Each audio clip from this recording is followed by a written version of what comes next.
우리 임마누엘 찬양대는 제가 볼 땐 일당 100인 것 같아요. 1년 52주 동안 그 자리를 이렇게 한결같이 지키면서 이게 찬양을 한다는 게 쉽지가 않거든요. 근데 소수의 인원이지만 일당 100의 마음을 가지고 한 해 동안 얼마나 열심히 또 이렇게 수고를 했는지 몰라요. 근데 그 수고는 그냥 수고가 아니라 은혜의 수고였고 또 헌신의 수고였어요. 아마 교인들이 다 알지 않겠나 이런 생각이 들어요. 그래서 오늘 이 찬양이 2024년 1년 52주 마지막 주일이거든요. 마지막 주일 예배의 찬양이었는데 그래도 한 해 동안 수고했다고 우리 박수 한 번만 외쳐주죠. 네, 수고 많았어요.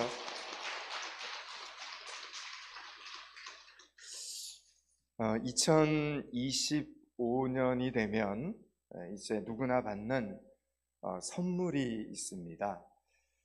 온 세상 사람들이 한 사람도 예외 없이 하나님으로부터 받는 선물, 그것은 나이를 한 살 더 먹는 것입니다. 여러분은 나이를 한 살 더 먹는 것이 기쁘십니까? 슬프십니까? 하나님으로부터 받는 선물인데요.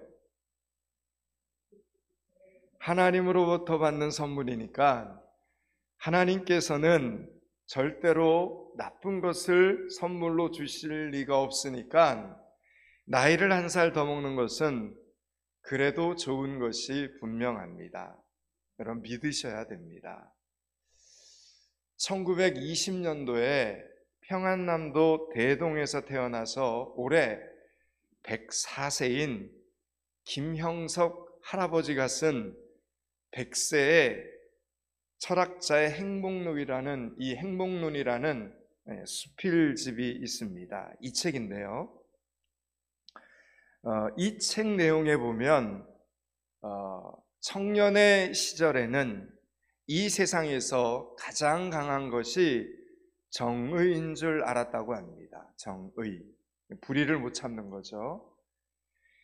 그런데 가난한 학생으로 고학을 하면서 수많은 사람들의 도움과 후원과 관심과 사랑을 받으면서 마침내 생각의 변화가 찾아옵니다.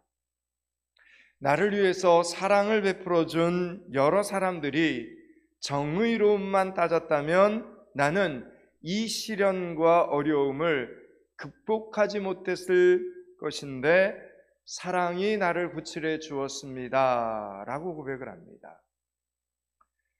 그리고 드디어 100세 때 한 대학에서 상을 받으면서 이렇게 수상소감을 말씀하셨습니다. 나는 상을 받을 자격이 없습니다. 특별한 직책을 맡은 일도 없었고 자랑할 만한 업적도 없습니다. 나보다 훌륭한 분들이 많은 것도 잘 압니다. 그래도 수상할 자격이 한 가지 있다면 오래 사시느라 고생 많이 하셨습니다. 상이라면 받겠습니다 라고 했답니다. 올해 104세인 김영석 할아버지께서는 내년에 105세가 되시는데 어쩌면 이렇게 정정하시고 유머가 있으시든지 계속해서 수필집도 내시고 더 많은 간증과 기쁨이 있었으면 개인적으로 좋겠다라는 생각이 들었습니다. 여러분, 성경에서는 늙어가는 것을 비극이다 이렇게 말하지 않습니다. 잠언 16장 31절은 이렇게 말씀합니다. 백발은 영화의 면류관이라 공의로운 길에서 얻으리라 말합니다. 성경에서 오래 사는 것은 하나님의 특별한 은총으로 여기고 백발은 인생의 면류관으로 인식이 되어 후손들의 존경을 받았습니다. 백발은 히브리어로 세바인데 노인의 흰머리를 뜻하는 세부에서 유래한 말입니다. 흰머리는 그 사람의 긴 여정의 삶을 상징하는 것으로 그가 의로운 삶을 살았다는 표시라고 했습니다. 그러므로 우리 권사님들 2달에 한 번씩 흰머리 염색할 때가 되면 한숨 쉬지 마시고 기뻐하시기 바랍니다. 야, 내가 이렇게 별로 한 것도 없는데 의로운 삶을 살았다는 표시로 이렇게 흰머리가 나오고 있구나 하면서 우리 권사님들의 의로움을 인정해 주시는 하나님께 감사하시기 바랍니다. 담임 목사인 저는 아직 의롭게 살지를 못했는지 흰머리가 하나도 없어서 앞으로 열심히 의롭게 살아야 합니다. 성경적으로 봤을 때 흰머리가 나는 분들이 훨씬 더 의로운 분들입니다. 위로를 받으시기 바랍니다. 원집사님 크게 위로를 받으시기 바랍니다. 여러분, 출애굽기에서 가장 먼저 떠오르는 장면은 누가 뭐라 해도 홍해 사건이죠. 바다가 갈라진다. 이런 기적이 어떻게 쉽게 일어날 수 있겠습니까? 하나님께서 이스라엘을 출애굽을 시킬 때 홍해를 가르친 사건은 이스라엘 역사에 있어서 빼놓을 수 없는 장면입니다. 그런데 이스라엘 백성뿐만 아니라 오늘 이렇게 교회를 다니는 모든 성도들의 인생에도 출애굽의 역사가 있다라는 사실을 아십니까? 저와 여러분에게도 출애굽의 역사가 있습니다. 우리가 예수님을 믿게 되어 구원을 받은 그날이 바로 우리 인생의 출애굽의 날입니다. 그리고 이제 광야를 지나던 이스라엘 백성들처럼 예수 믿기 시작한 사람들은 광야를 건너는 시기가 찾아옵니다. 이때 찾아오는 전쟁이 있는데 이때 찾아오는 전쟁이 바로 오늘 우리가 읽은 이 본문에 나오는 르비딤에서 만나는 아말렉과의 전쟁이라는 것입니다. 그러므로 오늘 본문을 잘 읽고 잘 듣고 승리의 방법을 기억해 두시기 바랍니다. 우리 중에 한 사람도 아말렉과의 전쟁을 하지 않는 사람이 없습니다. 우리가 예수님을 잘 믿기 위해서는 반드시 치료해야 하는 전쟁이라는 것입니다. 그래서 오늘 8절과 9절을 한번 천천히 읽겠습니다. 오늘 본문 8절과 9절을 같이 한번 읽습니다. 그때 아말렉이 와서 이스라엘과 르비딤에서 싸우니라. 모세가 여호수아에게 이르되 우리를 위하여 사람들을 택하여 나가사 아말렉과 싸우라. 내일 내가 하나님의 지팡이를 손에 잡고 산 꼭대기에 서리라. 아멘. 홍해 사건 때도 이스라엘 백성들에게는 적군이 등장을 했습니다. 그러나 그때는 하나님께서 이스라엘을 추격하던 바로의 군대를 바다 한가운데서 전부 하나님이 수장시켜 주십니다. 이스라엘 백성들이 애굽의 군대와 맞서 싸울 일이 없었습니다. 하나님이 다 알아서 해주셨습니다. 그냥 하나님의 말씀만 믿고 가면 됐습니다. 그런데 그에 반해서 오늘 이 르비딤에서의 전쟁은 홍해에서 애굽의 군대를 마주했을 때와는 이게 양상이 다른 겁니다. 이스라엘 백성들이 오늘 말씀을 보니까 기다리는 게 아니라 직접 나가서 적과 맞서서 싸워야 합니다. 그렇다면 그 전쟁과 이 전쟁은 무엇이 다른 겁니까? 여러분, 홍해 사건은 이스라엘 백성들이 애굽에서의 노예 생활에서 벗어나는 구원을 상징하고 있었기 때문에 전적으로 하나님의 능력으로 모든 일이 이루어진 겁니다. 구원은 전적으로 하나님의 은혜와 섭리로 이루어진다는 것을 각인시키는 사건이 바로 홍해 사건이었습니다. 그런데 오늘 이 본문에 등장하는 이 아말렉과의 전쟁은 구원받은 하나님의 백성들의 미래를 위한 싸움이었습니다. 이 싸움에서는 우리들의 땀과 노력과 피 흘림까지도 직접적으로 요구되는 싸움이라는 이 사실을 우리는 오늘 본문 속에서 깨달아야 합니다. 여러분, 오늘도 구원은 오직 하나님의 은혜로만 되는 것입니다. 그러나 구원받은 성도들이 믿음으로 성장을 해야 되는데 믿음으로 성숙해야 되는데 믿음으로 성장하고 성숙하는 것은 오늘 본문의 이 싸움의 방식처럼 두 가지가 반드시 병행되어야 한다는 겁니다. 첫째는 기도가 있어야 된다는 거죠. 기도가 없어서도 안 되고, 두 번째, 행함이 없어서도 안 된다는 겁니다. 기도하고 나가서 직접 싸우는 이 두 가지가 반드시 있어야 된다는 이야기입니다. 기억하십시오. 여러분이 예수님을 믿지 않고 살았던 과거는 지나갔습니다. 여러분은 구원을 받았습니다. 구원받은 하나님의 자녀들입니다. 그래서 저와 여러분에게는 새로운 미래가 찾아오고 있습니다. 그런데 그 축복의 미래를 꽉 붙잡기 위해서는 믿음의 싸움을 싸워야 된다는 겁니다. 이제는 믿음의 선한 싸움을 싸워야 된다는 겁니다. 아무도 여러분의 믿음의 싸움을 대신 싸워주지 않습니다. 여러분이 다가오는 2025년 새해에 믿음으로 간증과 축복의 미래를 살기 위해서는 여러분이 직접 믿음의 싸움을 싸워야 합니다. 그런데 문제는 오늘 본문에 등장하는 이스라엘이 아말렉과 싸울 때 그 전쟁에서 승리할 승산이 있느냐 하는 것입니다. 여러분, 아말렉은 가나안 남서쪽 광야와 시내 반도 쪽에 거주하던 유목민 부족입니다. 이 아말렉이라는 이름의 뜻은 전투적인 사람들, 이런 뜻입니다. 쉽게 말해서 싸움꾼들이라는 겁니다. 싸움에 아주 도 같은 사람들이라는 겁니다. 어릴 때부터 싸움을 하면서 자라난 늑대 같은 전사 집단이 바로 이 아말렉 군대들이었습니다. 그래서 그들은 한 곳에 이렇게 머물러 있지 않고 계속 돌아다닙니다. 계속 여기저기 돌아다니면서 힘이 약한 다른 부족들을 약탈하는 것으로 생활을 하는 겁니다. 이들에게 전쟁은 자기를 지키기 위한 방어수단이 아니라 그냥 생활 방식이었습니다.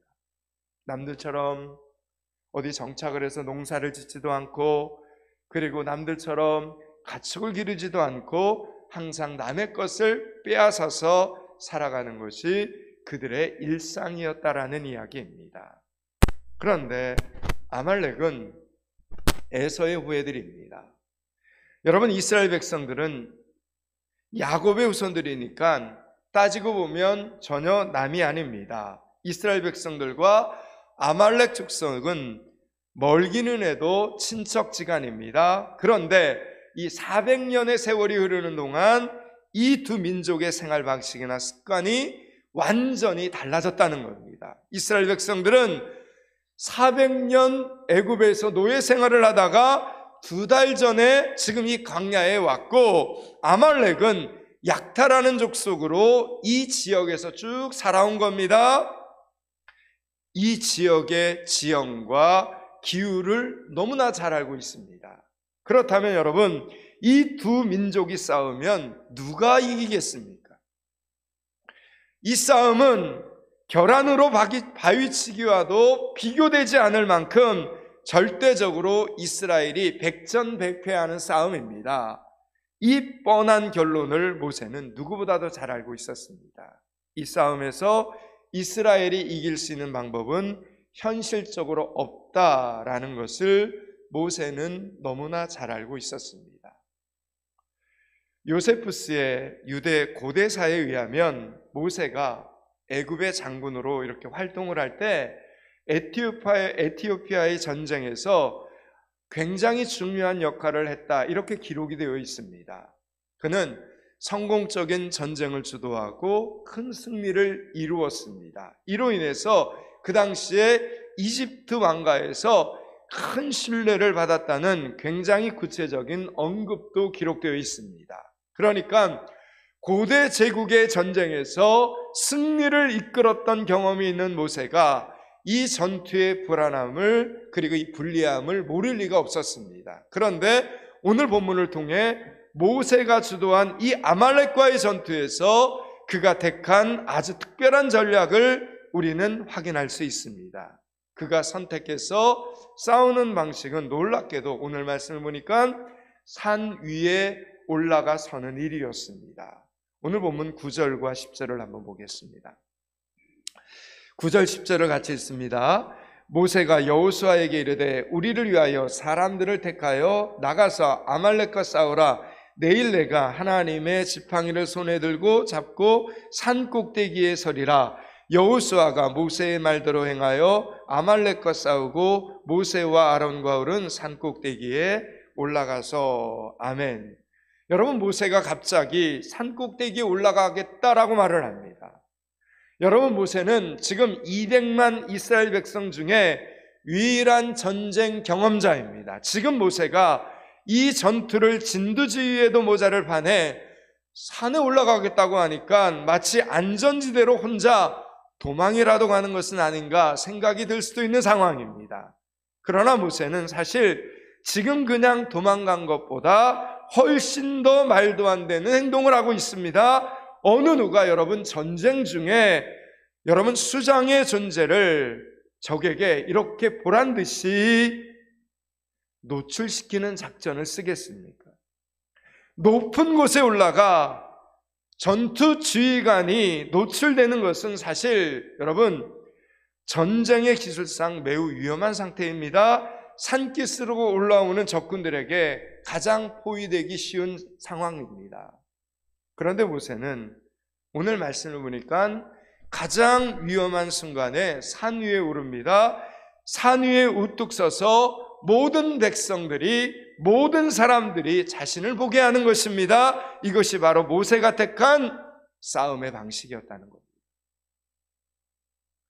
모세가 선택한 싸움의 방식은 바로 필사적인 의존이었습니다. 여러분, 우리의 승리의 비결은 너와 나의 싸움의 실력에 있지 않고 누구에게 있다는 것입니까? 하나님께 있다는 것입니다. 바로 하나님께 있다는 것을 가장 명확하게 보여줄 수 있는 방법이 산에 올라가 기도하는 것이었습니다. 모세는 알았습니다. 아말렉이 어떤 강한 민족인가도 알았고 이스라엘의 실력이 싸움 실력이 안 되는 것도 알았습니다. 게다가 이 광야라는 장소가 아말렉에게는 얼마나 유리한가도 정확히 알았기 때문에 현실적으로는 대응할 수가 없었습니다. 오직 죽느냐 사느냐의 결정은 하나님께만 있다는 것을 알았습니다. 그래서 더 이상 물러설 것도 없고 더 이상 도망칠 것도 없는 곳, 기도하는 것이 보이고 기도하지 않는 것도 훤히 보이는 장소, 바로 그 산에 올라가서 기도를 시작한 것입니다. 이스라엘 백성들도 야, 지금 모세가 저렇게 기도하고 있구나, 아말렉 군사들도 모세라는 사람이 저기서 기도를 하고 있구나, 이걸 다 보게 한 겁니다. 그런데 여러분, 모세가 이 산에 오를 때 누구와 함께 올라갔습니까? 모세가 피곤하고 지칠 때 누구를 의지하고 있습니까? 모세의 팔을 누가 지탱해주고 있습니까? 오늘 보면 10절에 보니 아론과 훌입니다. 모세가 기도하다, 모세가 사역하다 힘들고 지칠 때 의지하고 있는 사람들은 혈기왕성한 청년들이 아니라 80대 노인들이었습니다. 여러분, 아론과 훌은 심지어 모세보다 나이가 많았습니다. 아론은 모세보다 3살 많은 형이었고 훌은 모세의 누이였던 미리암의 남편이었습니다. 그러니까 훌은 통상적으로 아론보다도, 모세의 형이었던 아론보다도 나이가 많은 최고령자였습니다. 모세가 결정적인 순간에 기댄 사람들, 의지한 사람들이 다 80대 이상의 노쇠한 노인들이었다는 것입니다. 아니, 기왕이면 기골이 장대한 청년들을 데리고 산에 올라가면 모세에게는 더 든든한 의지가 되지 않았을까요? 산에 올라가는 것도 여러분, 젊고 힘이 있을 때 산에 올라가는 것이 좋은 운동이지, 나이가 들면 평지를 걷는 것도 힘에 붙일 때가 많습니다. 그런데 왜 모세는 이 할아버지들을 동력자로 선택해서 함께 산에 오른 것입니까? 정말 절체절명의 순간입니다. 지금 이스라엘 백성은 바람 앞에 등불입니다. 지금 이 절체절명의 순간, 80세 이상의 3명의 할아버지가 목숨을 걸고 이 기도의 산에 올라간 것입니다. 이 전쟁과 이스라엘 민족의 생사에 대한 모든 책임을 3명의 할아버지가 지금 짊어지고 있는 장면입니다. 내가 이 산꼭대기에서 기도하다가 죽는 한이 있더라도 끝까지 이 백성들을 위해서, 우리의 후손들을 위해서, 이 전쟁의 승리를 위해서 기도하리라는 각오로 3사람이 올라간 것입니다. 사랑하는 여러분, 제가 목회를 하면서 나이가 1살, 2살 이렇게 더 먹다 보니 한 가지 깨달아지는 것이 있습니다. 그것이 무엇인가 하면 노인들에게는 기도 제목을 부탁해야 하고 젊은 청년들에게는 기도를 가르쳐야 한다는 것입니다. 물론 청년들 중에도 믿음이 좋은 청년들이 있습니다. 특별히 우리 포항믿음교회에는 정말 보배로운 청년들이 많습니다. 그러나 청년들에게는 해야 할 인생의 과제들이 너무 많아서 자기 기도하기도 바쁩니다. 남의 기도까지 기도할 여력이 없습니다. 그에 반해 어른들에게 남은 인생의 과제는 단 2가지입니다. 하나는 건강하게 죽는 것과 또 하나는 내 후손들이 잘 되는 것, 그것이 전부입니다. 건강하게 죽을 수 있는 것과 내 후손들이 잘 되는 것, 나이 든 어른들은 그 2가지 기도 제목밖에 없습니다. 그래서 건강을 위해서 열심히 기도합니다. 그리고 자녀들을 위해서 열심히 기도합니다. 그러고 나면 그래도 시간적인 여유가 있기 때문에 담임 목사를 위해서도 기도하고, 셀을 위해서도 기도하고, 부서를 위해서도 기도하고, 찬양대를 위해서도 기도하고, 또 이 나라를 위해서도 기도하고, 선교지를 위해서도 기도할 여력이 있는 것입니다. 그러니 누구에게 기도 부탁을 해야 되는 것입니까? 저에게도 신학을 공부하는 젊은 청년 아들이 있지만 지성이가 저를 위해서 기도를 많이 하겠습니까? 아니면 연로하신 장모님이 저를 위해서 기도를 더 많이 하겠습니까? 지성이요? 천만에요. 자기 기도하기도 바쁩니다. 연로하신 장모님이 매일같이 새벽에 저를 위해서, 믿음교회를 위해서 기도해 주셔서 제가 이만큼 이 교회에서 건강하게 목회를 하고 있는 것입니다. 장모님은 사위인 저뿐만 아니라 손자인 신학생 지성이를 위해서도 하루도 쉬지 않고 새벽마다 기도를 하십니다. 만약 단순히 산에 오르는 일이라면, 산에 올라가서 나무를 지고 오는 일이라면 모세가 청년들을 데리고 올라갔을 것입니다. 그러나 그 산에 오르는 목적이 이스라엘의 미래가 달린 일이었기 때문에, 후손들의 생사가 달린 일이었기 때문에 모세는 아론과 훌에게 부탁을 해서 함께 산에 올라간 것입니다.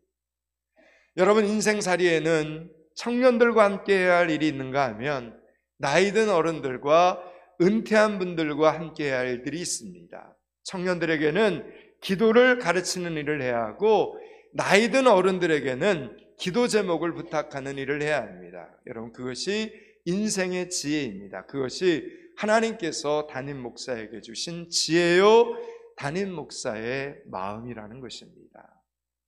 보십시오. 3명의 할아버지가 산 위에 올라가서 기도할 때 이스라엘이 결국 승리하지 않습니다. 하나님의 방법으로 승리를 합니다. 11절 12절을 한번 보겠습니다.